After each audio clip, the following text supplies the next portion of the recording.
ایک پرسکون گاؤں میں ایک محنتی کسان اور اس کا کمسن بیٹا اپنی روزمرہ کی ذمہ داریوں کے لیے اپنے وفادار گدھے پر انحصار کرتے تھے۔ ایک دن گدھا ایک بھاری گاڑی کھینچتے ہوئے آگے بڑھنے سے انکار کر دیتا ہے۔ غصے میں کسان اسے زور سے ڈانٹتا ہے، لیکن گدھا اپنی جگہ جمع رہتا ہے۔ یہ دیکھ کر بیٹا مشورہ دیتا ہے کہ وہ گدھے سے نرمی سے بات کرے۔ کسان اس خیال پر ہنستا ہے، لیکن اپنے بیٹے کی بات ماننے پر راضی ہو جاتا ہے۔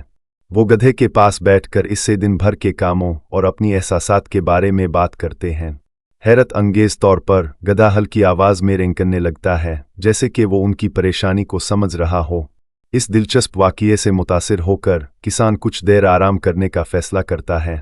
وہ بیٹھ کر سکون کرتے ہیں اور اس دوران کسان اپنے بیٹے کو اپنی زندگی کے تجربات سناتا ہے کہ کس طرح اس نے مشکلات کا سامنا کیا اور ان سے سیکھا۔ وہ صبر اور حوصلے کی اہمیت پر زور دیتا ہے۔ جب وہ ان باتوں پر غور کر رہے ہوتے ہیں تو گدھا آہستہ آہستہ پرسکون ہو جاتا ہے اور اچانک آگے بڑھنے لگتا ہے، جس سے کسان اور اس کا بیٹا حیران رہ جاتے ہیں۔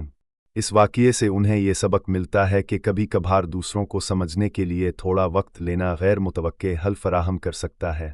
آخر میں گدھا ان کے خاندان کا ایک اہم حصہ بن جاتا ہے، جو اس بات کی علامت ہے کہ مشکلات پر قابو پانے میں بات چیت اور ہمدردی کا کتنا بڑا کردار ہوتا ہے۔